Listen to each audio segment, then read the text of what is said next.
ഈ ചെറുപ്പക്കാരൻ വലിയ ഇൻഫ്ലുവൻസർ ആണെന്ന് പോലും.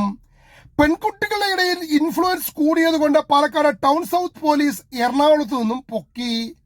എറണാകുളത്ത് സൗത്ത് പോലീസ് എത്തിയപ്പോൾ കൂടെ ഒരു പെൺകുട്ടിയും ഉണ്ടായിരുന്നു. ലിവിംഗ് ടുഗദർ ആണെന്ന. പത്തനാപുരം പുന്നല സ്വദേശി ബിബിൻ തല കുനിച്ചിരിക്കുന്നത് പോലെയാണ് ബിബിന്റെ ജീവിതവും. എല്ലാം വ്യാജമാണ്. ഇമെയിൽ ID പോലും വ്യാജം. സോഷ്യൽ മീഡിയയിൽ ഫോളോവേഴ്സ് കൂടുതലുള്ള പെൺകുട്ടികളെ പിന്തുടരുന്നതാണ് ഇയാളുടെ രീതി. പ്രായപൂർത്തിയാകാത്തവരാണെങ്കിൽ സൗകര്യമായി. പാലക്കാട് സ്വദേശിനിയായ 15 വയസ്സുകാരിയെ സ്നാപ്ചാറ്റിൽ പരിചയപ്പെട്ട് ചാറ്റിംഗ് ആരംഭിച്ചു. ചാറ്റിംഗ് പതുക്കെ വഴിവിട്ട രീതിയിൽ സഞ്ചരിച്ചു. പെൺകുട്ടി റെഡ് സിഗ്നൽ കാണിക്കില്ല എന്ന് മനസ്സിലാക്കിയതോടെ ആദ്യം സ്വന്തം ന്യൂഡ് ഫോട്ടോ അയച്ചു നൽകി. പിന്നീട് പെൺകുട്ടിയുടെ ന്യൂഡ് ഫോട്ടോയും വീഡിയോയും വാങ്ങി. ചെറിയ സൈക്കോ അല്ല, വലുതാണ്. പിന്നീട് ഈ പെൺകുട്ടി മറ്റാരെങ്കിലുമായി ശാരീരിക ബന്ധത്തിൽ ഏർപ്പെടുന്ന വീഡിയോ വേണമെന്ന് ആവശ്യപ്പെട്ട് ഭീഷണിപ്പെടുത്തി.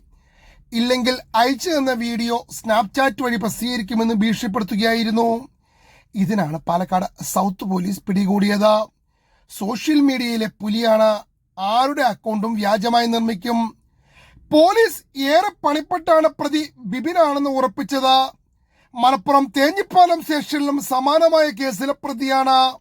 പ്രായപൂർത്തിയാകാത്ത പെൺകുട്ടികൾ ആയതുകൊണ്ട് തന്നെ പലരും പരാതിയുമായി വരില്ല എന്ന വിശ്വാസവും ബിബിനുണ്ട്.